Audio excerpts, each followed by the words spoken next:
자존심 세우지 말고 기어 다니면서 주우라고. 너한텐 이게 연봉이잖아. 화려한 연회장 한복판, 5만 원권 지폐가 한 여자의 뺨을 후려쳤습니다. 돈다발을 뿌리는 여자의 얼굴에는 승리자의 비웃음이 가득했어요. 명품으로 치장한 그녀, 백여진. 30년 전 학교를 주름잡던 일진이었습니다. 돈에 맞은 여자는 눈 하나 깜짝하지 않았어요. 대신 발밑에 떨어진 지폐를 천천히 밟고 섰습니다. 이 돈 잘 챙겨놔. 나중에 변호사비로 써야 할 테니까. 그 순간 백여진의 얼굴에서 웃음기가 싹 사라졌습니다. 30년 전 자퇴당한 도둑년이 돌아왔습니다. 30년의 이자를 오늘 받으러 왔습니다. 이야기가 궁금하시다면 구독과 좋아요 눌러주세요. 댓글로 지금 어디서 시청하고 계신지 소통해 주신다면 앞으로 더 좋은 영상 제작에 큰 힘이 됩니다. 서울 한복판 5성급 호텔의 대연회장 앞이었습니다. 로비 한가운데로 검은색 대형 세단 한 대가 미끄러지듯 멈춰 섰고 발레 파킹 직원이 허리를 90도로 꺾으며 차 문을 열었습니다. 먼저 내민 것은 붉은 밑창의 하이힐이었습니다. 그 구두를 신은 여자 백여진이 차에서 내리자 호텔 지배인이 후다닥 달려와 고개를 숙였습니다. 회장님, 어서 오십시오. 연회장 준비 다 마쳤습니다. 백여진은 대답 대신 지배인의 목을 훑어보았습니다. 그녀의 눈썹이 미세하게 꿈틀거렸어요. 그 넥타이 뭐야? 네, 넥타이요? 색깔이 구려. 내 기분 잡치게. 당장 바꿔오든가 잘리든가 둘 중 하나 골라. 지배인의 얼굴이 하얗게 질렸습니다. 그는 연신 허리를 굽히며 뒷걸음질 쳤고 백여진은 콧방귀 한 번 뀌고는 성큼성큼 로비를 가로질렀습니다.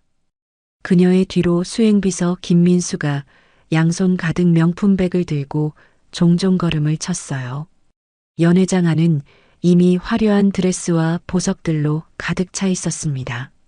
30년 만에 열린 고등학교 동창회, 그 자리에 모인 48세의 여자들은 저마다 젊음을 붙잡으려는 듯 번쩍번쩍 빛나고 있었죠.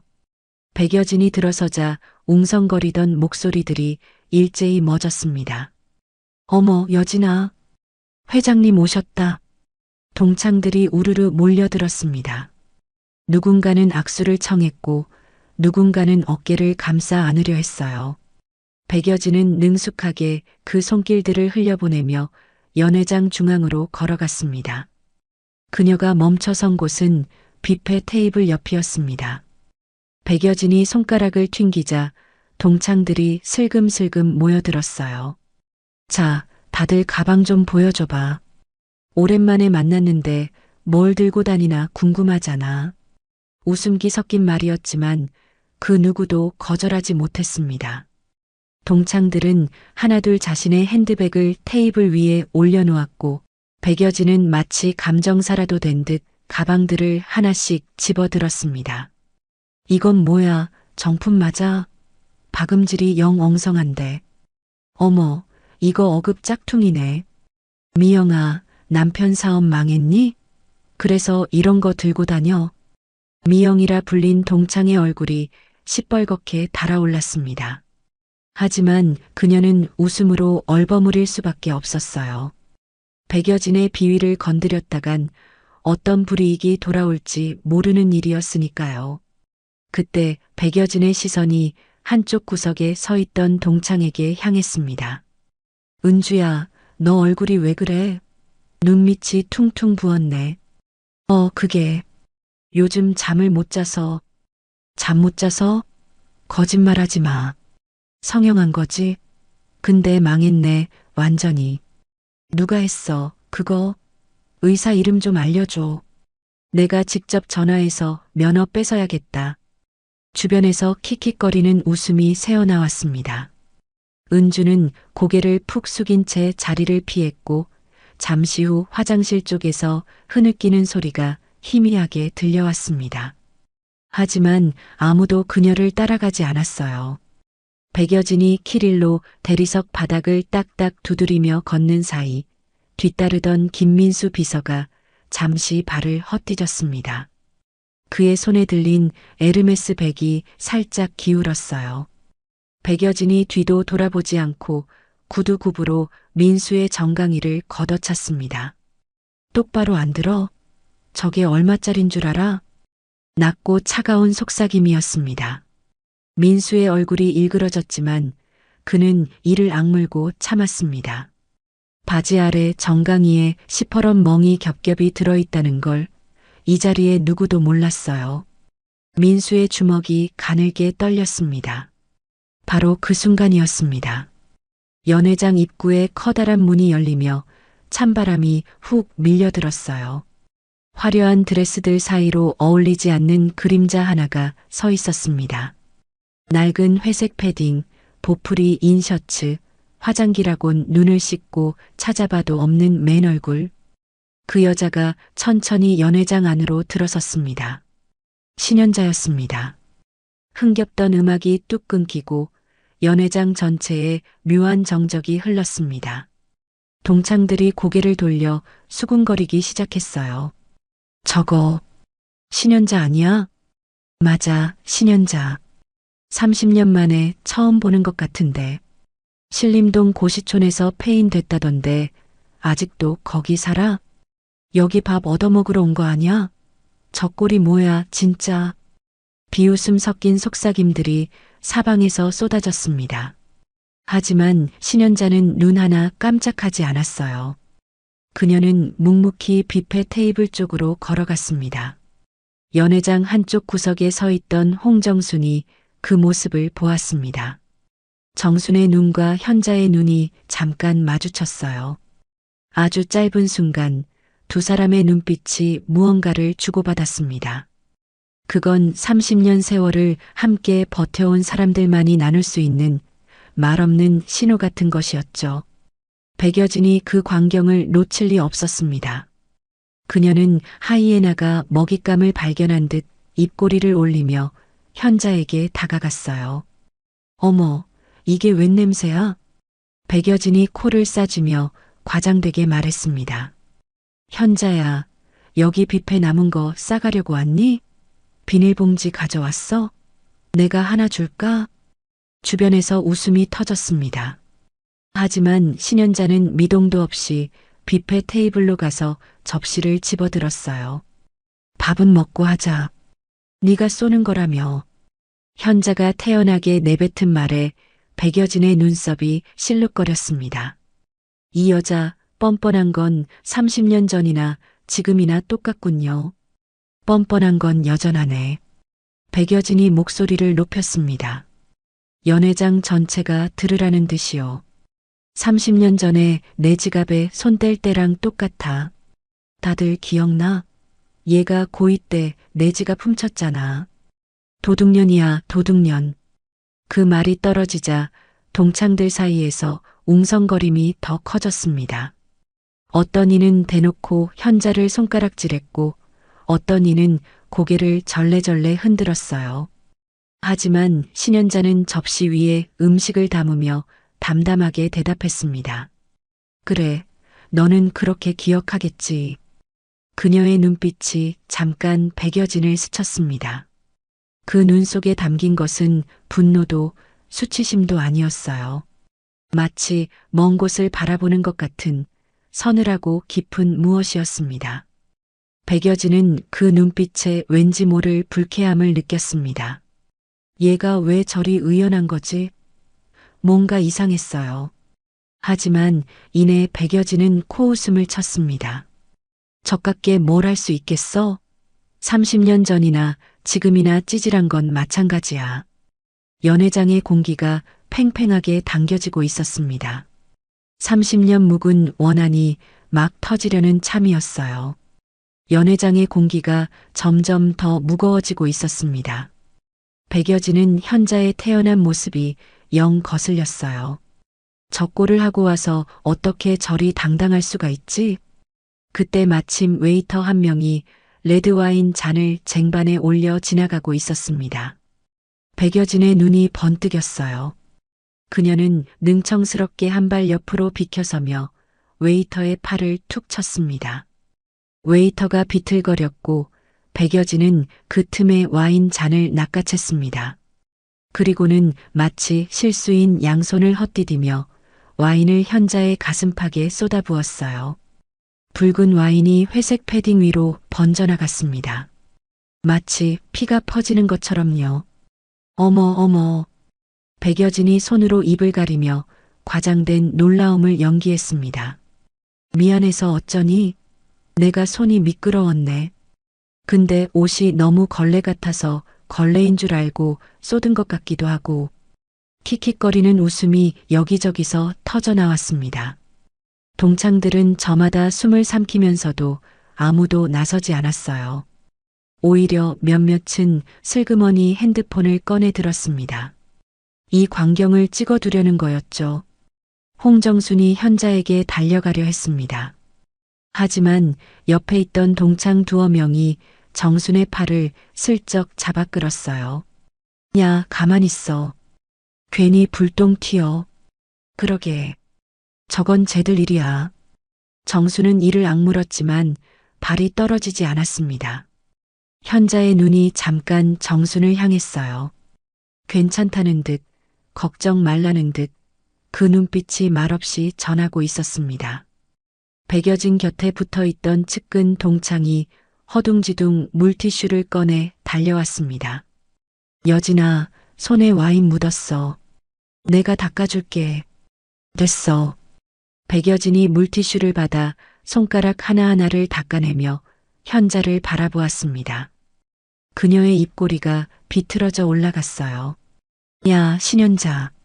너 그렇게 서 있으면 세탁비 달라고 시위하는 거야? 그래, 내가 적선 좀 해줄게. 백여진이 자신의 에르메스 악어백을 열었습니다. 악어 가죽 특유의 광택이 조명 아래 번들거렸어요. 그 안에서 백여진이 꺼낸 것은 빳빳한 5만원권 신권 뭉치였습니다. 200만 원은 좋게 되어 보였고 그 옆에는 수표 몇 장도 보였어요. 자, 받아. 백여진이 돈뭉치를 손에 쥐었습니다. 그리고 현자의 뺨을 향해 있는 힘껏 내던졌어요. 촥! 지폐가 현자의 뺨을 때리는 소리가 연회장에 울려 퍼졌습니다. 빳빳한 신권이 살을 치는 소리는 생각보다 날카롭고 또렷했어요.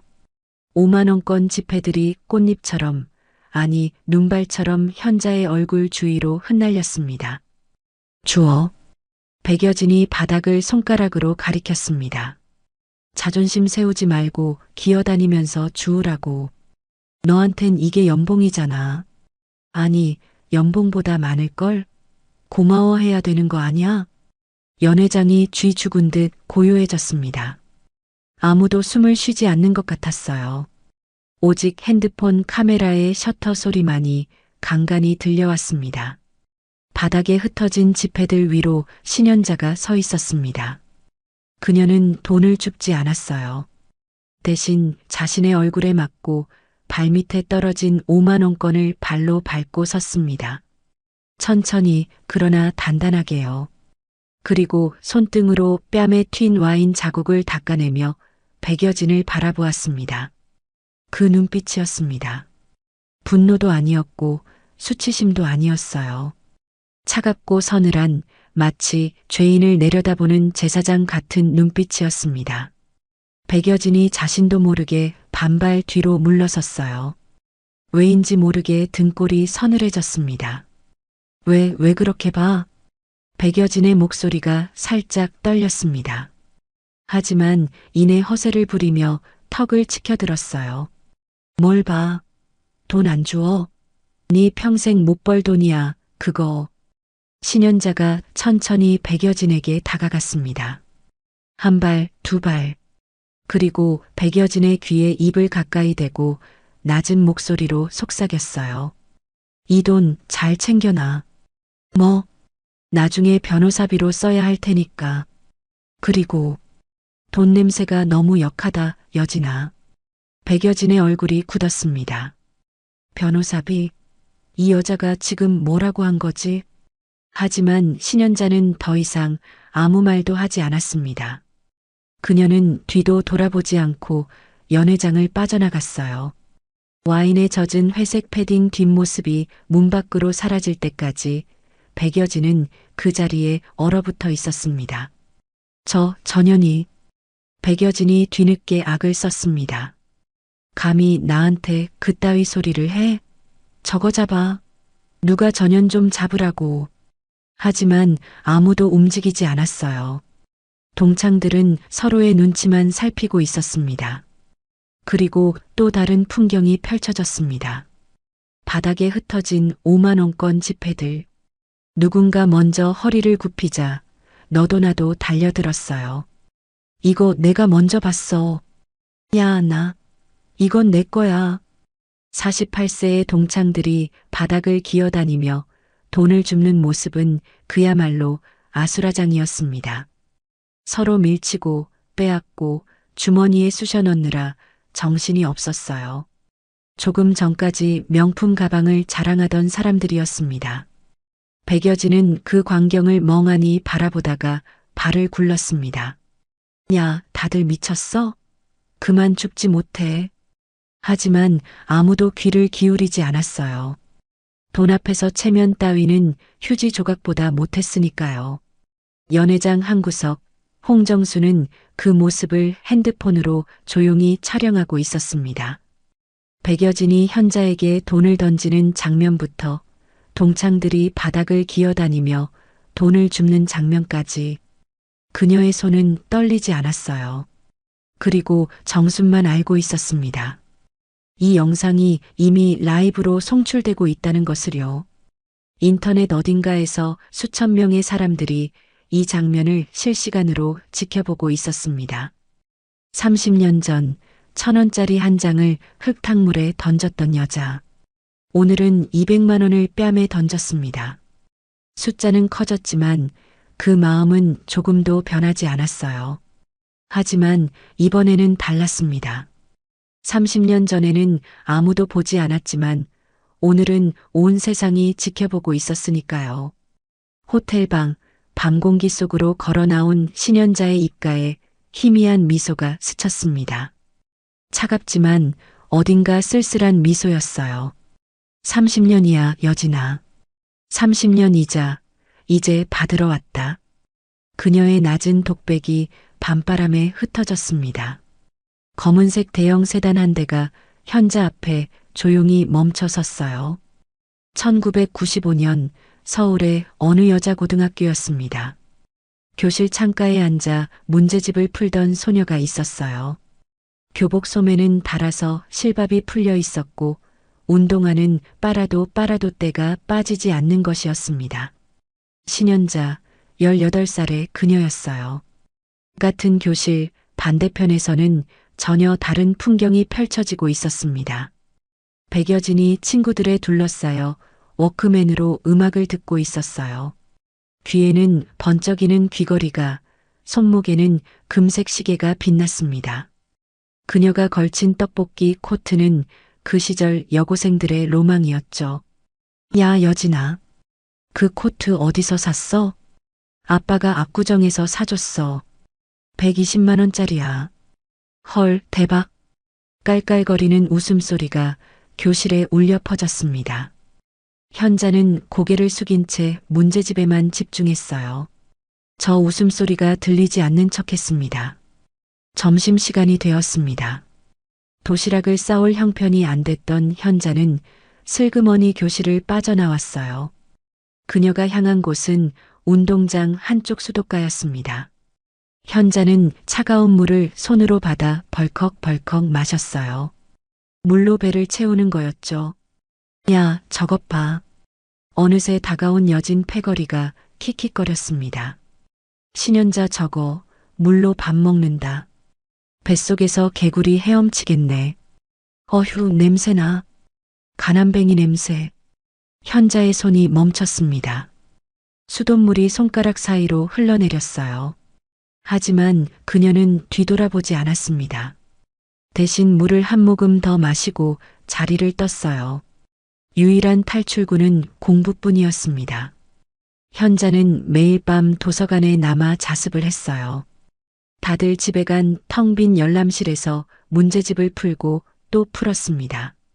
형광등 불빛 아래 그녀의 그림자만 길게 늘어져 있었죠. 꼭 붙어야 해. 법대. 그래야 엄마 병원비도 벌고 이 구멍에서 빠져나갈 수 있어. 현자는 스스로에게 되뇌었습니다. 연필을 쥔 손에 굳은 살이 박혀가고 있었어요. 그날은 체육 시간이었습니다. 학생들이 운동장으로 나간 사이 백여진이 슬그머니 교실에 남았어요. 그녀의 손에는 텅 빈 자신의 지갑이 들려 있었습니다. 여진은 주위를 살핀 뒤 현자의 낡은 책가방을 열었습니다. 그리고 빈 지갑을 가방 안쪽 깊숙이 밀어 넣었어요.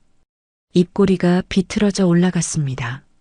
가난한 년은 도둑년이 되는 거야.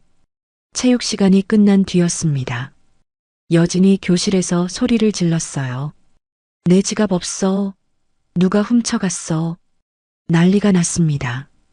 담임 교사가 달려왔고 학생들의 가방 검사가 시작됐어요. 그리고 현자의 가방에서 여진의 지갑이 나왔습니다. 이게 왜 내 가방에? 현자의 얼굴이 하얗게 질렸습니다. 여진이 눈물을 뚝뚝 흘리며 소리쳤어요. 선생님, 쟤예요. 신현자가 제 지갑 훔쳐갔어요. 교무실로 끌려간 현자 앞에서 담임 교사가 손바닥을 들어 올렸습니다. 찰싹 뺨을 맞은 현자가 비틀거렸어요. 가난하면 마음도 가난하냐? 당장 자퇴서 써.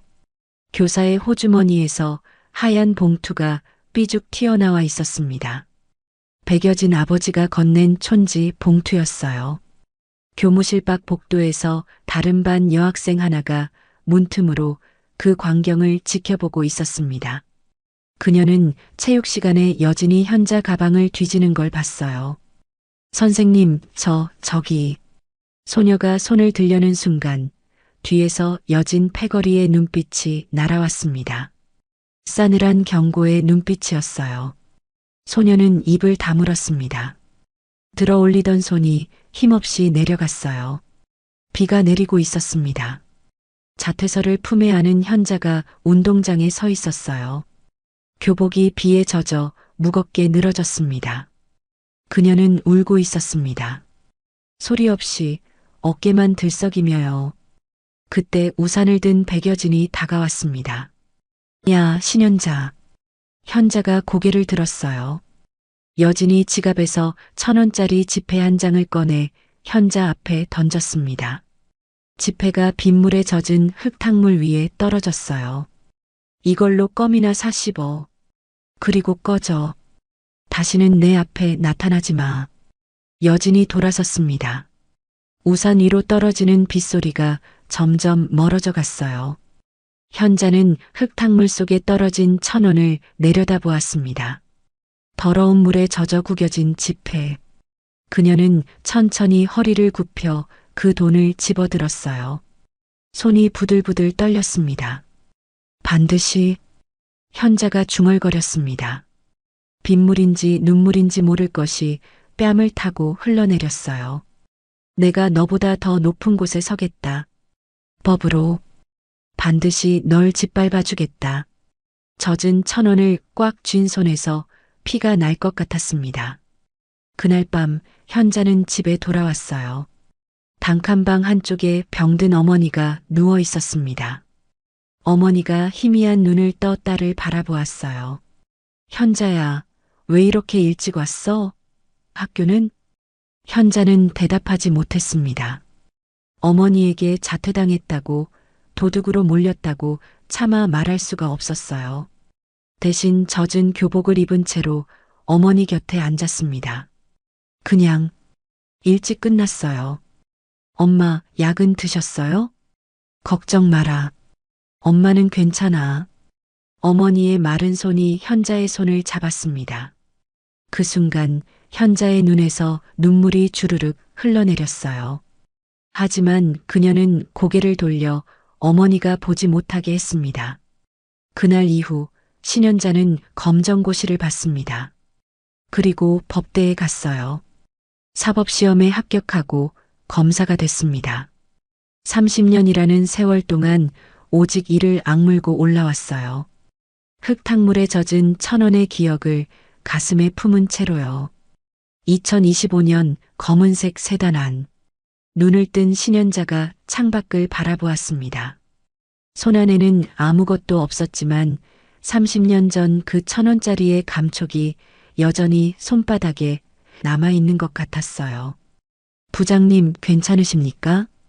운전석에서 수사관이 물었습니다. 현자가 천천히 고개를 끄덕였어요. 괜찮아. 이제 시작이니까. 그녀의 눈빛이 차갑게 빛났습니다. 30년 전 운동장에 서 있던 18소녀는 사라지고 대한민국 검찰의 철의 여인이 그 자리에 앉아 있었습니다. 호텔 정문을 빠져나온 신현자 앞에 검은색 대형 세단이 미끄러지듯 멈춰 섰습니다. 뒷문이 열리자 현자가 안으로 몸을 실었어요. 운전석에 앉아있던 젊은 수사관이 백미러로 현자를 바라보았습니다. 부장님 괜찮으십니까? 얼굴에 뭐가? 와인이야. 신경 쓰지 마. 현자가 담담하게 대답했습니다. 하지만 그녀의 패딩 가슴팍에는 여전히 붉은 얼룩이 번져 있었어요. 마치 상처처럼요. 차가 출발했습니다. 서울의 밤거리가 창문 너머로 스쳐 지나갔어요. 현자는 잠시 눈을 감았습니다. 깊은 심호흡을 1번, 2번. 가슴속에서 요동치던 무언가를 가라앉히는 듯 했어요. 부장님, 응, 저, 많이 힘드셨죠? 수사관의 조심스러운 물음에 현자가 눈을 떴습니다. 그녀의 입가에 희미한 미소가 스쳤어요. 30년 기다린 거에 비하면 아무것도 아니야. 현자가 와인에 젖은 패딩을 벗었습니다. 그리고 조수석 뒤에 놓인 비닐봉투에 담으며 말했어요. 이거 증거물로 보관해. 폭행 및 모욕죄에 추가할 거니까. 네, 알겠습니다. 수사관이 고개를 끄덕였습니다. 그의 눈에 존경의 빛이 어렸어요. 아까 그 굴욕적인 상황을 견디면서도 증거 확보를 생각하다니 역시 철의 여인이라 불릴만했습니다. 늦은 밤 서울중앙지방검찰청 청사에 불이 켜져 있었습니다. 반부패 수사이부 사무실이었어요. 현자가 문을 열고 들어서자 야근 중이던 팀원들이 일제히 자리에서 일어났습니다. 부장님, 수고들 해. 현자가 손을 들어 팀원들을 진정시키며 사무실 안으로 걸어 들어갔습니다. 벽면 한쪽에는 커다란 화이트보드가 걸려 있었어요. 그 위에는 복잡한 조직도와 사진들이 빼곡하게 붙어 있었습니다. 중앙에 붙은 사진은 100여진이었습니다. 그 아래로 퀸즈그룹, 비자금 조성 의혹, 차명 계좌, 마약 투약, 의혹 등의 글씨가 빨간 실로 연결되어 있었어요. 현자가 화이트보드 앞에 섰습니다. 팀원들이 주위로 모여들었어요. 오늘 동창회 어떻게 됐습니까? 막내 수사관이 조심스럽게 물었습니다. 현자가 지시봉을 들어 100여진의 사진을 가리켰어요. 믿기는 물었어. 팀원들 사이에서 안도의 한숨이 흘러나왔습니다. 100여진은 지금 흥분 상태야. 내가 고개를 안 숙이니까 자존심이 상한 거지. 판단력이 흐려졌을 때가 기회다. 현자가 국세청에서 파견 나온 조사관을 바라보았습니다. 김 조사관. 네, 부장님. 퀸즈그룹 최근 5년간 법인카드 사용 내역 정밀 분석해. 특히 해외 출장 명목 지출 집중적으로 봐. 거기서 꼬리가 잡힐 거야. 알겠습니다. 내일 아침까지 1차 보고 올리겠습니다. 현자가 고개를 끄덕였습니다. 그때 옆에 서 있던 후배 검사 한 명이 조심스럽게 입을 열었어요. 저 부장님. 응, 뭐야? 죄송한 말씀인데요. 이 사건 혹시 개인 감정 때문에 하시는 건 아니죠? 사무실 안이 조용해졌습니다. 다른 팀원들이 숨을 죽였어요. 후배 검사의 얼굴이 살짝 굳어 있었습니다. 할 말은 해야겠다는 표정이었어요. 현자가 천천히 후배를 바라보았습니다. 차가운 눈빛이었지만 화난 것은 아니었어요. 감정이었으면. 현자가 입을 열었습니다. 30년 전에 끝냈어. 그때 그의 목이라도 졸랐겠지. 팀원들이 움찔했습니다. 근데 난 안 그랬어. 왜? 법을 믿었으니까. 법으로 해결해야 진짜 승리라는 걸 알았으니까. 현자가 화이트보드에 베겨진 사진을 손가락으로 툭 쳤습니다. 이건 개인 복수가 아니야. 대한민국 법 앞에서 모든 사람은 평등하다는 걸 보여주는 거야. 재벌이라고, 돈이 많다고 법 위에 설 수 있다고? 그건 아니라는 걸. 후배 검사가 고개를 숙였습니다. 죄송합니다, 부장님. 쓸데없는 말씀드렸습니다. 아니야. 물어봐야지. 검사가 의심이 없으면 그게 더 문제야. 현자가 후배의 어깨를 가볍게 두드렸습니다. 대신 한 가지만 기억해. 나는 30년 동안 이 순간을 준비했어. 감정으로 흔들릴 만큼 허술하지 않아. 브리핑이 끝난 뒤 현자는 화장실로 향했습니다. 늦은 밤이라 복도는 텅 비어 있었어요. 형광등 불빛만 희미하게 깜빡이고 있었습니다. 화장실 거울 앞에 선 현자가 자신의 얼굴을 들여다보았습니다. 뺨에는 아직 돈다발이 맞은 자국이 붉게 남아 있었어요. 5만 원권의 빳빳한 모서리가 남긴 자국이었습니다. 현자가 수도꼭지를 틀었습니다. 차가운 물이 쏟아져 내렸어요. 그녀는 두 손으로 물을 받아 얼굴을 씻었습니다. 한 번, 두 번, 세 번. 물이 세면대로 흘러내릴 때마다 와인 자국과 함께 무언가가 씻겨 내려가는 것 같았어요. 고개를 들어 다시 거울을 보았습니다. 물방울이 맺힌 얼굴 위로 30년 전 18 소녀의 모습이 겹쳐 보이는 듯 했어요. 비 맞던 운동장에서 흙탕물 속 1,000원을 집어들던 그 아이. 고생했다, 현자야. 현자가 거울 속 자신에게 낮게 말했습니다. 30년 동안 참느라 고생 많았어. 이제 잡으러 가자. 그녀의 눈가에 잠깐 물기가 어렸습니다. 하지만 이내 눈을 몇 번 깜빡이더니 평소의 차가운 표정으로 돌아왔어요. 수건으로 얼굴을 닦고 화장실을 나서는 현자의 발걸음은 단단했습니다. 흔들림이 없었어요. 사무실로 돌아온 현자가 팀원들에게 말했습니다. 다들 오늘은 들어가. 내일부터 본격적으로 시작이야. 체력 비축해도. 부장님은요? 나는 좀 더 이따 갈게. 정리할 게 있어서. 팀원들이 하나둘 퇴근하고 사무실에 현자만 남았습니다. 그녀는 화이트보드 앞에 서서 백여진의 사진을 오래도록 바라보았어요. 30년 전 그 오만한 얼굴, 1,000원짜리를 던지며 비웃던 그 표정이 떠올랐습니다. 오늘 밤 200만 원을 뿌리며 기어다니면서 주어라고 외치던 모습도요. 여진아, 넌 변한 게 하나도 없더라. 현자가 중얼거렸습니다. 근데 나는 변했어. 그때는 1,000원밖에 없던 내가 지금은 수갑을 쥐고 있거든. 그녀가 책상 서랍을 열었습니다. 안에는 반짝이는 수갑 한 쌍이 놓여 있었어요. 현자가 그 수갑을 손에 쥐었습니다. 차가운 금속의 감촉이 손바닥에 전해졌어요. 기다려. 네가 가장 높은 곳에 섰을 때 내가 끌어내려 줄게. 창밖으로 서울의 야경이 반짝이고 있었습니다. 수많은 불빛들 사이 어딘가에 백여진도 있을 터였어요. 아마 오늘 밤 그녀는 현자를 비웃으며 샴페인을 마시고 있겠죠. 하지만 곧 알게 될 겁니다. 오늘 밤이 자신의 마지막 승리였다는 것을요. 같은 시각 호텔을 빠져나온 또 다른 차가 있었습니다. 백여진의 벤츠였어요. 운전석에는 수행비서 김민수가 앉아 있었습니다. 뒷좌석에서 백여진이 연신 투덜거리고 있었어요. 아, 진짜. 그년 눈빛 봤어? 감히 나한테 그런 눈빛을 보내? 민수는 대답하지 않았습니다. 아니, 대답할 수가 없었어요. 잘못 입을 열었다가는 무슨 봉변을 당할지 모르니까요. 하지만 침묵도 죄가 되었습니다.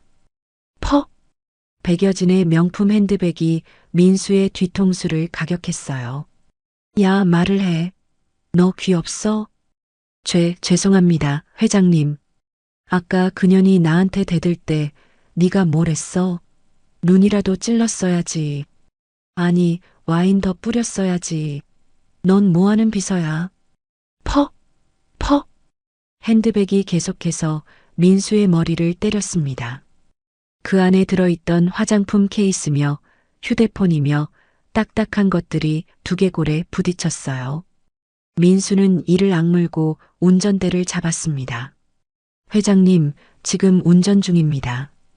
위험합니다. 뭐, 네가 지금 나한테 말대꾸를 해? 백여진의 얼굴이 일그러졌습니다. 그녀는 갑자기 앞으로 몸을 빼더니 운전대를 낚아챘어요. 회장님, 차가 휘청거렸습니다. 옆 차선으로 밀려나며 가드레일을 향해 돌진했어요. 민수가 급하게 브레이크를 밟았습니다. 기익! 타이어가 비명을 질렀습니다. 차가 아슬아슬하게 가드레일 앞에서 멈췄어요. 뒤따라오던 차들이 경적을 울리며 지나갔습니다. 민수의 심장이 미친 듯이 뛰고 있었습니다. 손이 벌벌 떨렸어요. 조금만 늦었으면 대형 사고였습니다. 하지만 백여진은 아무렇지도 않은 듯 화를 냈어요. 왜 급전 거야? 내가 다칠 뻔했잖아. 그녀가 들고 있던 테이크아웃 커피 컵의 뚜껑이 열려 있었습니다. 급정거 때문에 커피가 출렁였고 그 일부가 백여진의 드레스에 튀었어요. 이것 봐. 옷 버렸잖아. 백여진이 남은 커피를 민수의 셔츠에 확 뿌렸습니다. 아직 따뜻한 커피가 목덜미를 타고 흘러내렸어요. 민수의 얼굴이 고통으로 일그러졌지만 그는 소리조차 내지 못했습니다. 집에 가. 빨리. 그날 밤 민수가 돌아간 곳은 서울 변두리의 허름한 고시원이었습니다. 평수로 치면 2평도 안 되는 좁은 방이었어요. 민수가 문을 닫고 불을 켰습니다. 형광등이 깜빡이며 어두운 방을 비췄어요. 그는 천천히 셔츠를 벗었습니다. 거울에 비친 상체는 참혹했어요. 팔뚝에는 시퍼런 멍이 겹겹이 들어 있었고 등에는 긁힌 상처가 아물지 않은 채 남아 있었습니다. 오늘 정강이를 걷어차인 곳도 벌겋게 부어올라 있었어요. 민수는 거울 속 자신을 바라보다가 천천히 바닥에 주저앉았습니다. 2년 전이 떠올랐어요. 면접장에서 백여진이 환하게 웃으며 말했던 순간이요. 민수 씨, 명문대 출신이네. 마음에 들어. 나한테 잘 배워. 열심히 하면 3년 안에 임원 시켜줄게. 그 말을 믿었습니다. 학자금 대출 빚이 5천만 원이 넘었거든요. 빨리 돈을 벌어야 했어요. 임원이 되면 빚도 갚고 시골에 계신 어머니도 모셔올 수 있을 거라 생각했습니다. 하지만 현실은 달랐어요. 민수에게 주어진 건 임원 자리가 아니라 인간 샌드백의 역할이었습니다. 매일 구박받고 때리고 모욕당했어요. 월급은 쥐꼬리만 했고 그나마도 백여진의 개인 심부름에 쓰느라 남는 게 없었습니다. 핸드폰이 울렸습니다. 화면에 뜬 건 학자금 대출 독촉 문자였어요. 연체 90일 경과. 법적 조치가 진행될 수 있습니다. 민수의 눈에서 눈물이 흘러내렸습니다. 소리 없이 주먹을 불끈 쥔 채로요. 그때 또 전화가 울렸습니다. 이번에는 문자가 아니었어요. 화면에 뜬 이름은 엄마였습니다. 민수가 후다닥 눈물을 닦고 전화를 받았어요. 엄마. 아들 나야. 밥은 먹고 다니냐? 어머니의 목소리는 여전히 따뜻했습니다. 귀에 익은 시골 사투리가 섞여 있었어요. 잘 먹고 다녀. 엄마는? 나야 뭐 늘 똑같지. 무릎이 좀 쑤시긴 하는데 괜찮아. 너 회사는 잘 다니고? 응, 잘 다니고 있어. 회장님이 잘해주셔. 거짓말이었습니다. 그 거짓말을 하는 동안 민수의 목이 메어왔어요. 하지만 들키면 안 됐습니다. 그래, 다행이다. 우리 아들 고생이 많네. 돈 벌어서 엄마 좋은데 데려다 준다며? 그런 거 안 해도 되니까 건강하게만 있어. 응, 알았어, 엄마. 끊어, 전화비 나온다. 알았어. 밥 거르지 말고. 전화가 끊어졌습니다. 민수는 핸드폰을 내려놓고 두 손으로 얼굴을 감쌌어요. 어깨가 들썩였습니다. 아까 참았던 울음이 터져 나왔어요. 미안해, 엄마. 미안해. 흐느끼는 소리가 좁은 고시원 방에 가득 찼습니다. 그때 민수의 눈에 책상 위에 놓인 무언가가 들어왔어요. 명함 한 장이었습니다. 아까 호택에서 돈다발을 맞던 여자가 흘리고 가길래 주워 놓았던 것입니다. 명함을 집어든 민수의 눈이 커졌습니다. 서울중앙지방검찰청 반부패수사이부 부장검사 신현자. 오늘 동창회에서 돈을 맞았던 그 여자. 그녀가 검사였어요. 민수는 한참 동안 그 명함을 바라보았습니다. 그의 머릿속에서 무언가가 돌아가기 시작했어요. 새벽 2시 한강 둔치였습니다. 모자를 눌러 쓴 민수가 주위를 살피며 걸어왔어요. 그의 앞에 검은색 세단 한 대가 서 있었습니다. 뒷문이 열렸어요. 민수가 주저하다가 차에 올라탔습니다. 안에는 신현자가 앉아 있었어요. 김민수 씨 맞죠? 네, 그렇습니다. 민수의 목소리가 떨리고 있었습니다. 현자가 부드럽게 말했어요. 긴장 안 해도 돼요. 여기는 안전합니다. 잠시 침묵이 흘렀습니다. 민수가 떨리는 손으로 셔츠 소매를 걷어 올렸어요. 팔뚝에 시퍼런 멍이 드러났습니다. 이게 제가 맞은 겁니다. 매일이요. 현자의 눈빛이 순간 흔들렸습니다. 하지만 이내 차분한 목소리로 물었어요. 얼마나 됐어요? 2년입니다. 처음엔 참을만 했어요. 근데 점점 저 사람 아니 그 여자는 사람이 아닙니다. 민수가 주머니에서 USB 하나를 꺼냈습니다. 여기 회장님 비밀 금고 위치랑 차명 계좌 비밀번호가 있습니다. 현자가 USB를 받아들었습니다.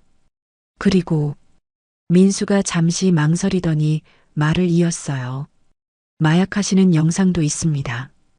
프로포폴이요. 제가 몰래 찍었습니다. 현자의 눈이 번뜩였습니다. 이건 결정적인 증거였어요. 민수 씨. 현자가 민수의 손을 잡았습니다. 차갑던 그녀의 손이 의외로 따뜻했어요. 민수 씨 잘못이 아니에요.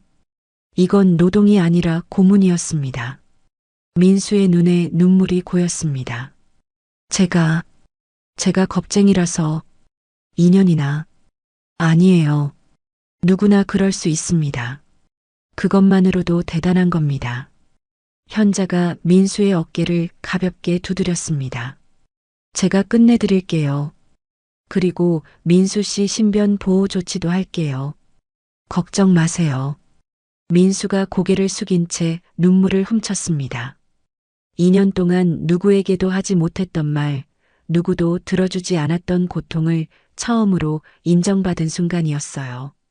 차 밖으로 한강의 야경이 반짝이고 있었습니다. 어두운 밤이었지만 민수에게는 처음으로 빛이 보이는 것 같았어요. 다음 날 아침이었습니다. 대한민국 인터넷이 들끓고 있었어요. 홍정순이 올린 영상 하나가 밤새 퍼지고 퍼져서 아침 해가 뜰 무렵에는 조회수 500만을 돌파했습니다.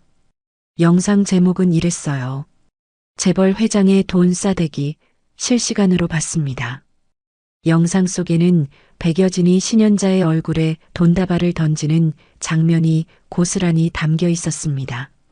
기어다니면서 주워 라고 외치는 목소리까지 선명하게 녹음되어 있었어요. 맘카페, 유튜브, 틱톡 할 것 없이 영상이 퍼져나갔습니다. 패러디 영상까지 쏟아지기 시작했어요. 누군가는 휴지를 던지며 흉내를 냈고 누군가는 장난감 지폐로 재현 영상을 찍었습니다. 댓글창은 그야말로 불바다였어요. 이게 실화냐? 미쳤다 진짜. 저 회장 화장품 쓰면 얼굴 썩을 듯. 돈으로 사람을 패네. 저게 사람이야? 퀸즈 화장품 집에 있는 거 다 버림. 역겨워서 못 바르겠음. 불매합니다. 평생 불매. 악플이 수만 개 달렸습니다. 백여진의 과거 인터뷰 영상도 줄줄이 발굴됐어요. 저는 늘 겸손하게 살려고 해요라던 영상 아래에 비웃음 섞인 댓글이 가득 달렸습니다. 그 시각 퀸즈 그룹 본사 회의실에서는 긴급 회의가 열리고 있었습니다. 백여진이 테이블 상석에 앉아 있었어요. 그녀의 얼굴은 밤새 잠을 못 잔 듯 푸석했고 눈 밑에는 다크서클이 짙게 내려앉아 있었습니다. 이게 뭐야? 백여진이 태블릿을 테이블 위에 내동댕이 쳤습니다. 화면에는 실시간 검색어 1위에 올라 있는 퀸즈 회장 갑질이 떠 있었어요. 홍보팀장? 네, 회장님. 홍보팀장이 벌벌 떨며 일어섰습니다. 당장 막아. 기사 내려. 돈 써서라도 막으라고. 댓글 알바 풀어. 저희가 연락을 해봤는데요. 이미 너무 많이 퍼져서 주요 언론사에서도 받아주질 않습니다. 뭐? 백여진의 눈이 뒤집혔습니다. 그녀가 테이블 위에 있던 재떨이를 집어들었어요. 너 지금 나한테 변명하는 거야? 휙! 재떨이가 홍보팀장의 머리 옆을 스쳐 지나갔습니다. 유리 재떨이가 벽에 부딪혀 산산조각 났어요. 홍보팀장이 비명을 삼키며 바닥에 주저앉았습니다. 내일까지 안 막으면 너 잘려. 알았어? 네, 알겠습니다, 회장님. 바로 그때 회의실 문이 벌컥 열렸습니다. 들어온 건 백여진의 남편 강태준이었어요. 그의 얼굴이 시뻘겋게 달아올라 있었습니다. 당신 지금 무슨 짓을 한 거야? 여보, 지금 회의 중이잖아. 회의? 회의가 문제가 아니지. 강태준이 태블릿을 백여진 앞에 들이밀었습니다. 나 오늘 골프장에서 개망신당했어. 다들 쑥덕쑥덕 대더니 결국 누가 내 앞에서 이 영상을 틀더라고. 강태준 씨 사모님이 이런 분이셨어요? 이러면서 백여진의 눈이 좁아졌습니다. 그래서 그게 내 잘못이야? 잘못이 아니면 뭐야? 당신 때문에 내 체면이 다 구겨졌다고. 체면? 당신이 무슨 체면이 있어? 내 돈으로 골프나 치러 다니는 주제에. 부부의 고함 소리가 회의실에 울려 퍼졌습니다. 임원들은 고개를 숙인 채 숨을 죽이고 있었어요. 누구도 감히 끼어들 수 없는 분위기였습니다. 강태준이 이를 악물었습니다. 좋아. 두고 보자고. 당신 이번에 큰 코 다칠 줄 알아. 그는 회의실 문을 쾅 닫고 나가버렸어요. 백여진의 얼굴이 일그러졌습니다. 남편에게까지 이런 소리를 듣다니요. 그 시각 전국의 백화점 화장품 코너에서는 전례 없는 일이 벌어지고 있었습니다. 퀸즈 코스메틱 매장 앞에 긴 줄이 늘어서 있었어요. 하지만 물건을 사려는 줄이 아니었습니다. 반품하려는 줄이었어요. 이거 환불해 주세요. 영수증 없는데 안 되나요? 그냥 버릴게요. 들고 가기도 싫어서. 저도요. 이 회사 물건 얼굴에 바르기 싫어요. 손님들이 퀸즈 화장품을 카운터 위에 쏟아놓고 가는 광경이 이어졌습니다. 불매운동이 시작된 거였어요. 온라인에서 시작된 분노가 오프라인으로 번져나온 겁니다. 그때였습니다. 속보 자막이 각 방송사 뉴스 화면 아래를 흘렀어요. 단독 돈다발 맞은 동창생. 알고 보니 서울중앙지검 저승사자 부장검사. 속보 퀸즈그룹 백여진 회장 갑질 피해자. 현직 부장검사로 확인. 단독 신현자 부장검사. 동창회 잠입. 수사 중이었나? 인터넷이 다시 한번 뒤집혔습니다. 분노의 댓글이 흥미진진한 반응으로 바뀌었어요. 검사였어? 대박. 신현자 검사님 화이팅. 저 여자 꼭 잡아주세요. 와, 30년 만에 복수? 소름 돋네. 퀸즈 그룹의 주가가 곤두박질 치기 시작했습니다. 장이 열리자마자 하한가를 향해 곤두박질 쳤어요. 여론이 복수국으로 관심을 가지면서 백여진은 이제 단순한 갑질녀가 아니라 처단당할 악녀가 되어버렸습니다. 백여진은 회의실 소파에 털썩 주저앉았습니다. 검사? 그년이 검사야? 믿을 수가 없었어요. 그 허름한 패딩을 입고 비굴하게 밥을 얻어먹으러 온 줄 알았던 그 여자가 부장검사라고요? 야, 당장 조사해. 신현자, 그년에 대해 다 조사하라고. 비서실에 명령이 떨어졌습니다. 몇 시간 뒤 조사 결과가 올라왔어요. 서울대 법대 수석 졸업, 사법시험 동차 합격, 검찰 내 반부패 수사의 전설, 철의 여인, 저승사자라는 별명까지. 백여진의 손이 떨리기 시작했습니다. 이게 말이 돼? 30년 전 자퇴시켰던 도둑년이 대한민국 검찰의 핵심 인물이 되어 돌아왔어요. 그것도 자신을 노리고 있었습니다. 백여진은 급하게 전화기를 들었습니다. 여보세요? 김 변호사? 나야 나. 급한 일 있어. 검찰 쪽에 손 좀 써줘. 신현자라는 검사가 있는데 그년 좀 막아봐. 수화기 너머로 긴 한숨소리가 들렸어요. 회장님, 저도 알아봤는데요. 신현자 부장은 손 못 댑니다. 뭐? 무슨 소리야? 그 사람 검찰총장 직속이에요. 위에서 어떤 압력이 와도 안 통하는 사람입니다. 괜히 건드렸다간 저도 큰일 납니다. 백여진의 얼굴이 하얗게 질렸습니다. 그럼 어쩌라고. 일단 자중하시고 변호 준비나 하시죠. 제가 보기엔 이미 늦었을 수도 있습니다. 전화가 끊어졌습니다. 백여진은 전화기를 벽에 내던졌어요. 산산조각난 전화기처럼 그녀의 마음도 갈기갈기 찢어지고 있었습니다. 창밖으로 서울의 하늘이 보였습니다. 하지만 백여진의 눈에는 아무것도 들어오지 않았어요. 30년 전 흙탕물에 1,000원을 던졌던 그 소녀가 이제 자신의 목을 조여오고 있었습니다. 그리고 그녀는 아직 몰랐어요. 자신이 가장 아끼던 비서가 이미 적의 품에 안겼다는 것을요. 서울중앙지검 반부패 수사 2부 사무실이었습니다. 디지털 포렌식 팀이 밤새 작업한 결과물이 대형 모니터에 펼쳐져 있었어요. 김민수가 건넨 USB 안에 들어있던 자료들이었습니다. 부장님, 이것 좀 보십시오. 포렌식 담당 수사관이 화면을 가리켰습니다. 복잡한 자금 흐름도가 나타났어요. 퀸즈그룹에서 페이퍼 컴퍼니 12곳을 거쳐 해외 비밀 계좌로 빠져나간 돈의 흐름이었습니다. 총액이 얼마야? 500억입니다. 최근 5년간 조성된 비자금이에요. 현자의 눈이 번뜩였습니다. 500억이라 예상보다 훨씬 큰 금액이었어요.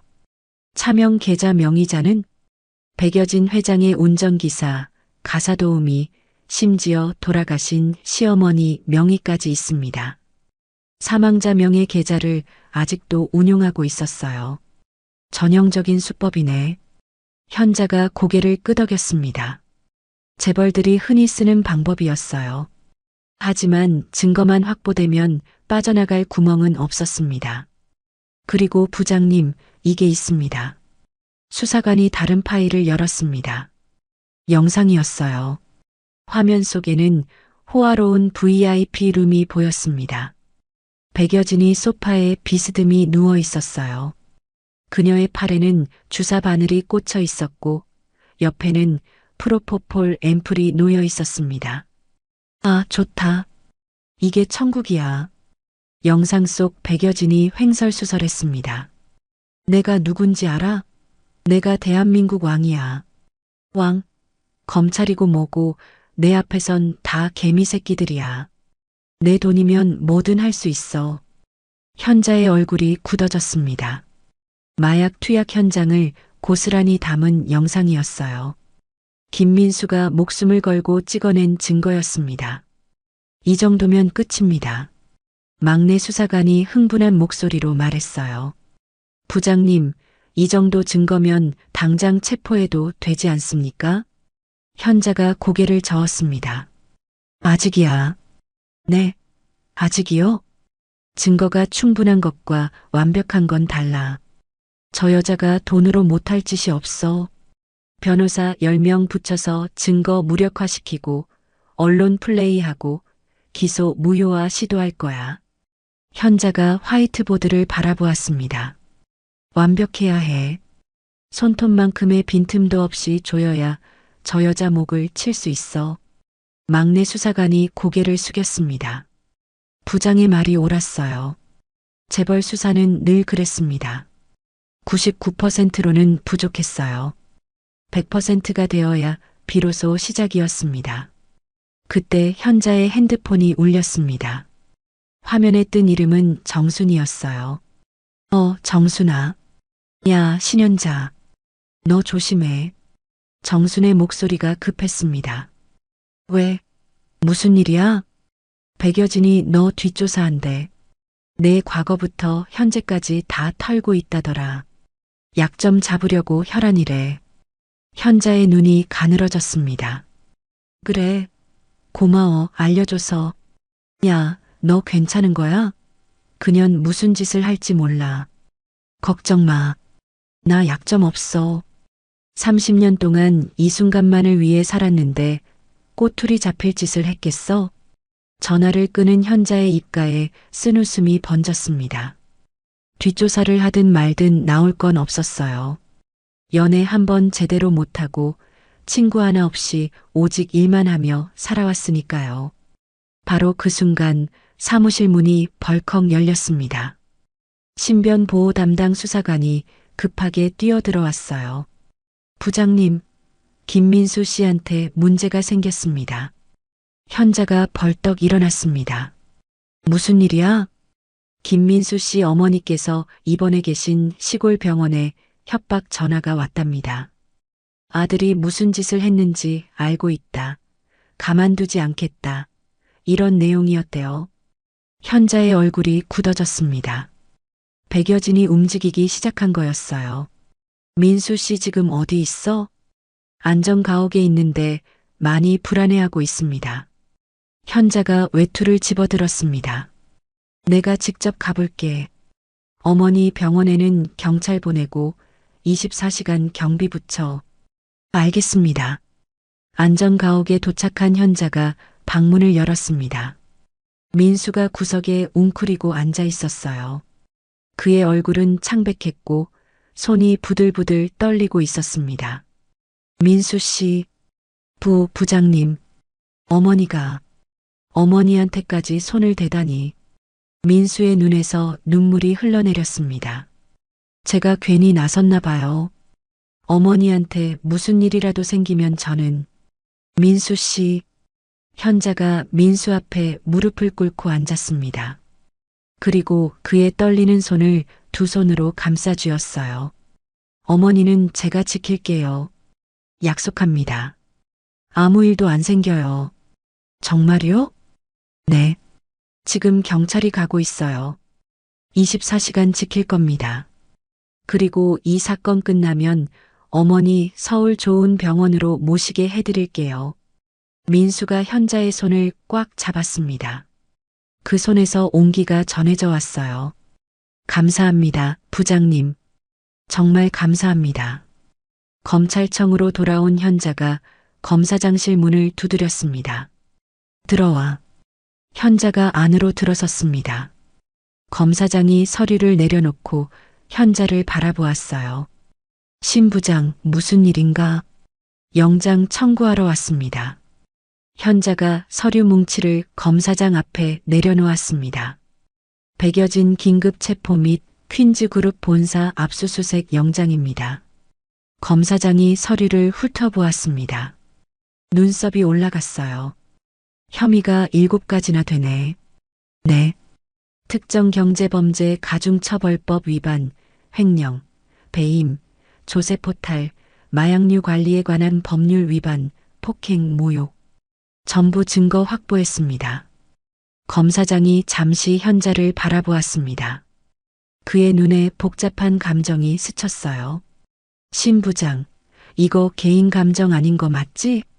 감정이었으면 영장 청구 안 하고 직접 잡으러 갔습니다. 현자의 대답에 검사장이 피식 웃었습니다. 좋아. 확실하게 털어. 빈틈없이. 검사장의 도장이 영장에 찍혔습니다. 붉은 인주가 선명하게 번졌어요. D-데이는 언제로 잡았나? 퀸즈 코스메틱 글로벌 런칭쇼 당일입니다. 5일 뒤요. 검사장의 눈이 반짝였습니다. 런칭쇼? 일부러 그날 잡은 건가? 네. 백여진이 가장 높은 곳에 올라섰을 때 끌어내리려고요. 그게 가장 효과적이니까요. 검사장이 고개를 끄덕였습니다. 독하군, 신 부장. 30년 기다렸습니다. 독해질 수밖에요. 영장을 품에 안고 검찰청을 나선 현자가 향한 곳은 서울 외곽의 작은 공원묘지였습니다. 해가 뉘엿뉘엿 넘어가고 있었어요. 현자가 한 묘비 앞에 멈춰 섰습니다. 신동수의 묘, 아버지의 묘소였습니다. 현자가 천천히 무릎을 꿇었어요. 묘비 앞에 가져온 국화꽃을 내려놓았습니다. 아버지, 바람이 불어왔습니다. 나뭇잎이 바스락거렸어요. 저 이제 다 끝내고 올게요. 그때 저 지켜주지 못해서 평생 가슴 아파하셨잖아요. 근데 이제 괜찮아요. 제가 스스로 지켜냈어요. 현자의 눈가에 물기가 어렸습니다. 저 울보 현자 아니에요, 이제. 아버지 딸 부끄럽지 않게 살았어요. 다녀올게요. 현자가 묘비에 손을 얹었습니다. 차가운 돌의 감촉이 손바닥에 전해졌어요. 하지만 그녀의 마음은 따뜻했습니다. 일어선 현자가 묘지를 빠져나왔습니다. 그녀의 발걸음은 그 어느 때보다 단단했어요. 5일 뒤 런칭쇼. 모든 준비가 끝났습니다. 5일 뒤 강남의 대형 컨벤션 센터였습니다. 퀸즈 코스메틱 글로벌 런칭쇼가 열리는 날이었어요. 건물 앞에는 대형 현수막이 펄럭이고 있었습니다. 퀸즈, 세계를 물들이다라는 문구가 금색으로 빛나고 있었어요. 센터 안은 그야말로 화려함의 극치였습니다. 붉은 카펫이 깔린 런웨이, 수백 개의 조명, 세계 각국에서 날아온 바이어들과 기자들, 플래시가 쉴 새 없이 터지고 있었어요. 백스테이지에서는 백여진이 전신 거울 앞에 서 있었습니다. 오늘을 위해 특별 주문한 드레스를 입고 있었어요. 어깨가 드러난 검은색 벨벳 드레스에 다이아몬드 목걸이가 눈부시게 빛났습니다. 메이크업 아티스트가 마지막 손질을 하고 있었어요. 회장님, 정말 아름다우세요. 당연하지. 백여진이 거울 속 자신을 바라보며 입꼬리를 올렸습니다. 오늘은 내가 주인공이야. 세계가 나를 보게 될 거야. 그녀의 눈에는 자신감이 넘쳤어요. 며칠 전의 불안감은 온데간데 없었습니다. 오늘 이 런칭쇼만 성공하면 모든 게 뒤집힐 거라고 믿었어요. 해외 바이어들과 계약을 성사시키고 퀸즈 그룹의 위상을 전 세계에 떨치면 검찰 따위 두렵지 않았습니다. 신현자, 그년이 뭘 할 수 있겠어. 돈이면 다 되는 세상인데. 백여진이 나직이 중얼거렸습니다. 거울 속 자신에게 하는 말이었어요. 같은 시각 컨벤션 센터 인근 주차장에 검은색 승합차 여러 대가 줄지어 서 있었습니다. 차 안에는 신현자와 수사관들이 대기하고 있었어요. 모두 긴장한 표정이었습니다. 현자의 손에는 체포영장이 들려 있었어요. 그때 현자의 핸드폰에 문자가 도착했습니다. 부장님, 저도 현장에 있겠습니다.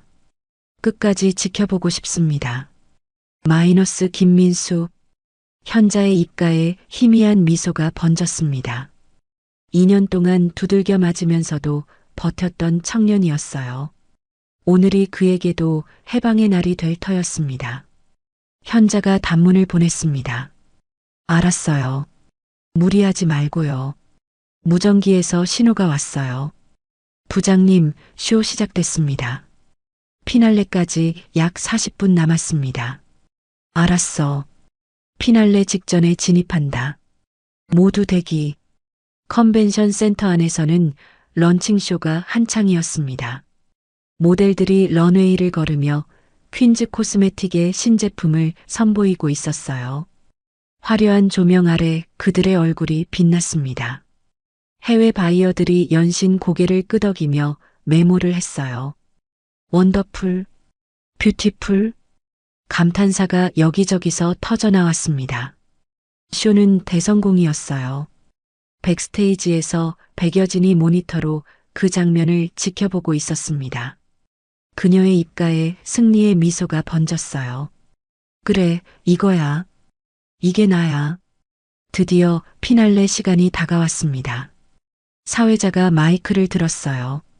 신사숙녀 여러분, 오늘의 주인공을 소개합니다. 퀸즈 그룹의 대표이사 백여진 회장님을 환영해 주십시오. 환호와 박수 소리가 터져 나왔습니다. 조명이 일제히 런웨이 끝을 향했어요. 백여진이 모습을 드러냈습니다. 그녀는 양손을 벌리며 런웨이 위로 걸어 나왔어요. 마치 여왕이 신하들 앞에 등장하는 것처럼요. 플래시가 기관총처럼 터졌습니다. 감사합니다. 오늘 이 자리에 백여진이 연단 앞에서 마이크를 잡은 순간이었습니다. 비용, 비용, 비용. 갑자기 사이렌 소리가 센터 안에 울려 퍼졌어요. 정문이 벌컥 열리더니 검은 점퍼를 입은 사람들이 쏟아져 들어왔습니다. 30명이 넘는 수사관들이었어요. 뭐야? 객석이 웅성거렸습니다. 해외 바이어들이 당황해서 서로를 바라보았어요. What happening? 이게 무슨 일이지? 통역사가 허둥지둥 설명했습니다. 검찰입니다. 한국 검찰이 들어온 것 같습니다. 검찰이? 왜? 수사관들이 런웨이 양쪽으로 도열했습니다. 그리고 그 사이로 한 여자가 걸어 나왔어요. 신현자였습니다. 5일 전 와인에 젖은 패딩을 입고 있던 그 여자가 아니었어요. 단정한 검은색 정장, 날카로운 눈빛, 흔들림 없는 걸음걸이. 대한민국 검찰의 저승사자가 거기 서 있었습니다. 백여진의 얼굴이 굳어졌습니다. 넌 오랜만이네, 여진아. 현자가 런웨이 위로 올라섰습니다. 두 여자가 런웨이 중앙에서 마주 섰어요. 카메라 플래시가 미친 듯이 터졌습니다. 백여진이 마이크를 들었어요. 목소리가 떨리고 있었습니다. 경호원 뭐해? 저것들 당장 끌어내. 하지만 아무도 움직이지 않았습니다. 경호원들은 수사관들에게 이미 제압당한 뒤였어요. 백여진의 눈이 휘둥그레졌습니다. 이건 악몽이야. 꿈이야. 그녀는 자신의 뺨을 꼬집어 보았어요. 아팠습니다. 현실이었어요. 안 돼. 백여진이 핸드백을 열었습니다. 그 안에 들어있던 수표 뭉치를 꺼내 허공에 뿌렸어요. 이거 먹고 떨어져. 1억 줄게. 10억 줄게. 얼마든지 줄 테니까 당장 꺼져. 수표가 눈발처럼 흩날렸습니다. 하지만 수사관들은 눈 하나 깜짝하지 않았어요. 그들의 발밑에 수표가 떨어졌지만 아무도 죽지 않았습니다. 신현자가 날아오는 수표 한 장을 손으로 탁 쳐냈습니다. 백여진, 현자가 한 발 더 다가섰어요. 너는 돈으로 뭐든 살 수 있다고 믿었지? 사람의 자존심도, 명예도, 심지어 법까지도. 백여진이 뒷걸음질 쳤습니다. 가까이 오지 마. 근데 어쩌냐? 현자가 허리춤에서 수갑을 꺼냈습니다. 스테인리스 수갑이 조명 아래 차갑게 빛났어요. 수갑은 사이즈가 하나뿐인데 내 돈으로도 못 사. 현자가 백여진의 손목을 잡았습니다. 백여진이 발버둥 쳤어요. 이년아, 네가 감히 나한테. 백여진, 당신을 특정경제범죄 가중처벌법 위반, 횡령, 배임, 조세포탈, 마약류 관리에 관한 법률 위반, 폭행, 모욕 혐의로 긴급 체포합니다. 찰칵, 수갑이 백여진의 손목에 채워졌습니다. 차가운 금속이 살을 파고드는 감촉이 전해졌어요. 백여진의 눈이 휘둥그레졌습니다. 이게 현실이라는 걸 그제야 깨달은 듯 했어요. 싫어. 나 백여진이야. 퀸즈 그룹 회장이라고. 그녀가 악을 썼습니다. 하지만 수갑은 풀리지 않았어요. 수사관들이 그녀를 양쪽에서 붙잡았습니다. 플래시가 기관총처럼 터졌습니다. 수백 대의 카메라가 그 순간을 담아냈어요. 내일 전 세계 뉴스에 이 장면이 나갈 터였습니다. 백여진의 화장이 무너지기 시작했습니다.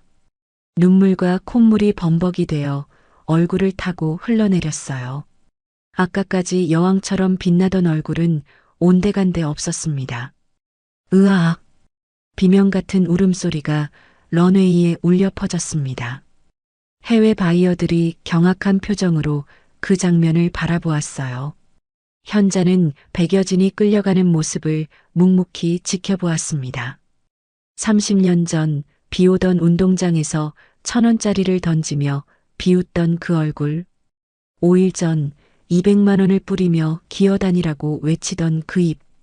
이제 그 모든 오만함이 무너지고 있었어요. 런웨이 한쪽 구석, 김민수가 서 있었습니다. 그의 눈에서 눈물이 흘러내리고 있었어요. 2년 동안 맞고 차이고 짓밟혔던 날들이 주마등처럼 스쳐 지나갔습니다. 끝났다. 민수가 나직이 중얼거렸습니다. 그의 어깨가 들썩였어요. 하지만 이번에는 고통의 눈물이 아니었습니다. 해방의 눈물이었어요. 현자의 눈과 민수의 눈이 잠깐 마주쳤습니다. 현자가 가볍게 고개를 끄덕였어요. 잘 버텼다는 인사였습니다. 수사관들이 백여진을 센터 밖으로 끌고 나갔습니다. 그녀의 비명소리가 점점 멀어져 갔어요. 런웨이 위에는 흩어진 수표들만 남았습니다. 조금 전까지 세상을 다 가진 것처럼 뿌리던 돈들이었어요. 하지만 이제 그것들은 그저 종이 조각에 불과했습니다. 현자가 그 수표들을 밟고 런웨이를 걸어 나왔습니다. 30년의 이자 오늘 받았습니다. 서울구치소 취조실이었습니다. 형광등 불빛 아래 백여진이 앉아 있었어요. 어제까지 입고 있던 다이아몬드 목걸이와 벨벳 드레스는 사라지고 그 자리에는 칙칙한 회색 수의가 있었습니다. 화장기 하나 없는 얼굴이 10살은 더 늙어 보였어요. 내 변호사 불러. 당장 내 변호사 불러. 백여진이 테이블을 내리쳤습니다. 하지만 새로 된 테이블은 꿈쩍도 하지 않았어요. 손바닥만 얼얼하게 아파왔습니다. 변호사요? 교도관이 무표정하게 대답했습니다. 밖에서 기다리고 계십니다. 잠시만요. 잠시 후 취조실 문이 열렸습니다. 백여진의 얼굴에 한 줄기 희망이 스쳤어요. 대형 로펌의 간판 변호사 박준혁이었습니다. 10년 넘게 퀸즈그룹의 법률 자문을 맡아온 사람이었어요. 박 변호사, 나 좀 빼내줘요. 빨리. 돈은 얼마든지 줄 테니까. 하지만 박 변호사의 표정이 이상했습니다. 그는 서류 봉투 하나를 테이블 위에 올려놓았어요. 회장님, 저 오늘 사임계 들고 왔습니다. 뭐? 백여진의 눈이 휘둥그레졌습니다. 회장님께서 입금해 주셨던 수임료가 비자금에서 나온 거라 전액 몰수당했습니다. 무료 변론은 저희 로펌 방침상 어렵습니다. 지금 장난해? 내가 지금까지 너한테 얼마를 줬는데. 그래서 죄송하다고 말씀드리는 겁니다. 다른 변호사 알아보시죠. 박 변호사가 고개를 숙이고 돌아섰습니다. 백여진이 악을 썼어요. 야, 박준혁. 돌아서. 내가 널 가만 안 둬. 이 배신자야. 하지만 문은 이미 닫혔습니다. 백여진의 비명소리만 취조실 안에서 맴돌았어요. 그날 저녁 백여진은 독방으로 옮겨졌습니다. 평수로 치면 한 평 남짓한 좁은 공간이었어요. 변기 하나, 매트 하나가 전부였습니다. 창문은 손바닥만 했고 그마저도 철창이 가로막고 있었어요. 백여진은 떨리는 손으로 핸드폰을 집어들었습니다. 면회 때 받은 임시 연락용 전화기였어요. 그녀는 동창 중 한 명의 번호를 눌렀습니다. 여보세요? 나야, 나. 여진이. 수화기 너머로 잠깐 침묵이 흘렀어요. 누구시죠? 나라니까. 백여진. 우리 동창이잖아. 제발 나 좀 도와줘. 법정에서 증인 좀 서줘. 내가 평소에 착하게 살았다고, 봉사활동도 많이 했다고 말 좀 해줘. 또다시 침묵이 흘렀습니다. 그리고 차가운 목소리가 돌아왔어요. 전화 잘못 거셨어요. 뚝. 전화가 끊어졌습니다. 백여진의 손에서 핸드폰이 미끄러져 떨어졌어요. 다음 날 면회 시간이었습니다. 면회실 유리 너머로 한 노인이 앉아 있었어요. 백발이 성성한 80대 여인이었습니다. 백여진의 친정 어머니였어요. 엄마. 백여진이 유리창에 손을 갖다 댔습니다. 어머니의 눈가에 깊은 주름이 패여 있었어요. 하룻밤 사이에 10년은 더 늙어 보였습니다. 여진아. 어머니의 목소리가 떨렸습니다. 네가 뭘 그렇게 잘못했길래. 텔레비전에 내 얼굴이 나오더구나. 수갑찬 채로. 어머니가 말을 잇지 못하고 한숨을 내쉬었습니다. 그 한숨에 백여진의 가슴이 철렁 내려앉았어요. 엄마, 나 억울해. 나 잘못한 거 없어. 잘못한 거 없다고?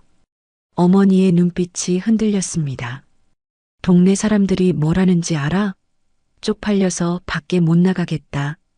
백여진의 얼굴이 하얗게 질렸습니다. 처음으로, 진짜 처음으로 수치심이라는 감정이 밀려왔어요. 돈으로도 권력으로도 막을 수 없는 감정이었습니다. 엄마, 미안해. 미안해. 백여진이 유리창에 이마를 박으며 울었습니다. 어머니는 아무 말도 하지 않았어요. 그저 고개를 떨구고 있을 뿐이었습니다.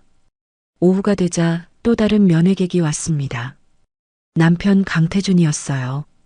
백여진의 얼굴에 잠깐 안도의 빛이 스쳤습니다. 아무리 싸웠어도 부부인데 이런 상황에서는 도와주겠지요. 여보, 와줬구나. 나 좀 빼내줘. 변호사도 찾아보고 돈도 좀. 하지만 강태준의 손에 들린 것은 돈 봉투가 아니었습니다. 서류 봉투였어요. 이게 뭐야? 이혼 서류야. 백여진의 눈이 휘둥그레졌습니다. 뭐라고? 당신 재산 다 압류됐더라고. 집도 주식도 예금도 전부. 나한테 떨어질 거 하나도 없대. 강태준의 목소리는 냉정했습니다. 20년 동안 당신한테 끌려다녔어. 무시당하고 구박당하고. 이제 그만 놓아줘. 우린 끝이야. 여보. 백여진이 유리창을 두드렸습니다. 내가 잘못했어. 앞으로 잘할게. 제발. 하지만 강태준은 뒤도 돌아보지 않고 면회실을 나갔어요. 백여진이 유리창을 미친 듯이 두들겼습니다. 안 돼, 안 돼, 돌아와. 하지만 문은 이미 닫힌 뒤였습니다. 그날 밤 태블릿으로 아들과 영상통화가 연결됐습니다. 민재야, 엄마야. 화면 속 아들의 얼굴이 보였어요. 대학교 2학년 20살짜리 아들이었습니다. 하지만 그 얼굴에 반가움은 없었어요. 엄마, 나 학교 자퇴했어. 뭐? 학교 다닐 수가 없어. 다들 나보면 수군거려. 제 엄마 그 갑질녀래라고. 교수님도 날 피해. 백여진의 얼굴이 일그러졌습니다. 민재야, 엄마가 미안해. 엄마가 미안하면 뭐해요? 아들이 소리쳤습니다. 화면이 흔들렸어요. 다 엄마 잘못이잖아요. 왜 그렇게 살았어요? 사람들한테 왜 그렇게 했냐고요? 민재야, 나 이제 엄마 아들 아니에요. 다시는 연락하지 마요. 화면이 꺼졌습니다. 백여진은 멍하니 검은 화면을 바라보다가 천천히 바닥에 주저앉았어요. 아들마저 떠났습니다. 새벽이 되었습니다. 구치소 독방은 춥고 어두웠어요. 백여진은 잠을 이루지 못하고 매트 위에 웅크리고 있었습니다. 천장에 희미한 비상등 불빛만 깜빡이고 있었어요. 그때 옆방에서 고함 소리가 들려왔습니다. 조용히 좀 해. 여기가 내 안방인 줄 알아? 울면 나갈 줄 알아? 못 나가. 백여진이 움찔했습니다. 난생 처음 듣는 호통이었어요. 돈이 통하지 않는 곳, 지위가 무의미한 곳, 여기서는 그녀도 그저 죄수 한 명에 불과했습니다. 새벽 어둠 속에서 백여진의 머릿속에 어떤 장면이 떠올랐습니다. 30년 전 비 오던 운동장, 흙탕물 속에 던졌던 1,000원짜리 지폐, 그 지폐를 줍던 소녀의 눈물 젖은 얼굴. 그때 걔 표정이. 백여진이 중얼거렸습니다. 왜 이제야 그 표정이 떠오르는 걸까요? 그때는 보이지 않았던 게 왜 이제야 보이는 걸까요? 아침이 밝았습니다. 철문 밑으로 식판이 밀려 들어왔어요. 콩밥과 된장국, 김치 몇 조각이 전부였습니다. 백여진은 그 식판을 멍하니 바라보았습니다. 어제 하루 종일 아무것도 먹지 못했어요. 천천히 숟가락을 들었습니다. 콩밥을 한 숟가락 떠서 입에 넣었어요. 퍽퍽했습니다. 맛이 없었어요. 하지만 목구멍으로 넘어갔습니다. 배고프다. 백여진이 나직이 중얼거렸습니다. 그녀의 삶에서 처음으로 느끼는 진짜 배고픔이었어요. 황제 코스 요리도 최고급 한우도 아닌 구치소 콩밥 한 숟가락으로 느끼는 배고픔. 그제야 알았습니다. 세상에는 돈으로 살 수 없는 것들이 있다는 것을요. 석 달 뒤 서울중앙지방법원 대법정이었습니다. 방청석은 사람들로 가득 차 있었어요. 기자들, 피해자들, 그리고 이 사건을 지켜봐 온 수많은 시민들이 숨죽여 앉아 있었습니다. 피고인석에는 백여진이 앉아 있었어요. 석 달 전 런웨이 위에서 빛나던 모습은 온데간데 없었습니다. 수의를 입은 그녀의 얼굴은 헬쑥했고 눈 밑에는 짙은 그늘이 드리워져 있었어요. 피고인 백여진에 대한 판결을 선고하겠습니다. 재판장이 판결문을 펼쳤습니다. 법정 안이 쥐 죽은 듯 고요해졌어요. 피고인을 징역 12년에 처합니다. 추징금 600억 원을 명합니다. 법정 안에서 웅성거림이 터져 나왔습니다. 백여진의 얼굴이 하얗게 질렸어요. 12년. 감옥에서 12년을 보내야 한다는 말이었습니다. 안 돼. 안 돼. 백여진이 벌떡 일어났습니다. 하지만 양쪽에서 교도관들이 그녀를 붙잡았어요. 항소할 거야.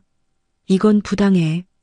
그녀의 비명이 법정에 울려 퍼졌습니다. 하지만 재판장은 무표정하게 의사봉을 두드렸어요. 땅. 그 소리와 함께 모든 것이 끝났습니다. 방청석 한쪽에서 김민수가 자리에서 일어났습니다. 그의 차례였어요. 피해자 진술을 하기 위해 증인석으로 걸어갔습니다. 증인, 진술해 주십시오. 민수가 마이크 앞에 섰습니다. 그의 손이 떨리고 있었어요. 하지만 목소리는 또렷했습니다. 저는 2년 동안 백여진 회장 밑에서 일했습니다. 법정이 조용해졌습니다. 저는 사람이 아니었습니다. 샌드백이었어요. 매일 맞았습니다. 커피가 뜨겁다고 맞고, 커피가 식었다고 맞고, 눈을 마주쳤다고 맞았습니다. 민수의 목소리가 떨렸습니다. 어머니 병원비 때문에 버텼습니다. 그만두면 빚을 갚을 수 없으니까요. 근데 어느 날 거울을 보니까 제가 사람이 아니더라고요. 짐승만도 못한 게 거기 서 있었습니다. 방청석 여기저기서 훌쩍이는 소리가 들려왔어요. 신현자 부장검사님이 저를 사람으로 봐주셨습니다. 처음으로요. 그래서 용기를 낼 수 있었습니다. 민수가 고개를 숙였습니다. 이제야 숨을 쉴 수 있을 것 같습니다. 감사합니다. 법정 안에 박수 소리가 터져 나왔습니다. 재판장이 제지했지만 박수는 쉽게 멈추지 않았어요. 재판이 끝난 뒤 법원 정문 앞이었습니다. 신현자가 문을 열고 나오자 사람들이 우르르 몰려들었어요. 기자들의 카메라 플래시가 터지고 마이크가 쏟아졌습니다. 부장검사님, 소감 한 말씀. 30년 만에 복수라는데 어떤 기분이십니까? 현자는 대답하지 않았습니다. 대신 인파를 헤치고 앞으로 걸어갔어요. 그녀의 앞에 낯익은 얼굴이 서 있었습니다. 홍정순이었어요. 정순이 두 팔을 벌리고 서 있었습니다. 야, 신현자. 정순아. 두 여자가 서로를 껴안았습니다. 정순이 현자의 손을 꽉 잡았어요. 30년 전부터 지금까지 단 한 번도 놓지 않았던 손이었습니다. 수고했다, 친구야. 너도. 두 사람의 눈가에 물기가 어렸습니다. 하지만 울지 않았어요. 이제는 울 때가 아니라 웃을 때였으니까요. 그때 누군가 다가왔습니다. 김민수였어요. 부장님, 민수 씨. 민수가 90도로 허리를 굽혔습니다. 감사합니다. 정말 감사합니다. 현자가 민수를 일으켜 세웠습니다. 그리고 주머니에서 명함 한 장을 꺼내 민수의 손에 쥐어줬어요. 이건 내 개인 연락처야. 힘들면 연락해요.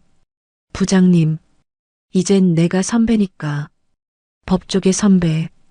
현자가 미소 지었습니다. 민수의 눈에 눈물이 고였어요.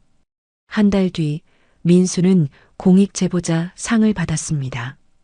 상금으로 학자금 대출을 모두 갚았어요. 시골에 계신 어머니를 서울 좋은 병원으로 모시고 새 직장도 구했습니다. 이제 그의 얼굴에는 멍 대신 웃음이 가득했어요. 법원 앞에는 또 다른 사람들이 기다리고 있었습니다. 퀸즈그룹 하청업체 사장들이었어요. 그들의 손에는 플래카드가 들려 있었습니다. 신현자 부장검사님 감사합니다. 정의는 살아있습니다. 현자가 그들 앞에 섰습니다. 사장들이 눈물을 글썽이며 고개를 숙였어요. 부장검사님 덕분에 밀린 대금 다 받았습니다. 직원들 월급 줄 수 있게 됐어요. 우리 같은 사람들 살려주셔서 감사합니다. 현자가 그들의 손을 하나하나 잡아주었습니다. 여러분이 버텨주셨으니까 제가 잡을 수 있었어요. 감사한 건 저예요. 해가 뉘엿뉘엿 넘어가고 있었습니다. 현자와 정순이 나란히 걷고 있었어요. 두 사람이 향한 곳은 서울 외곽의 어느 골목이었습니다. 30년 전 그들이 다녔던 여고 앞이었어요. 여기, 그대로네. 정순이 주위를 둘러보며 말했습니다.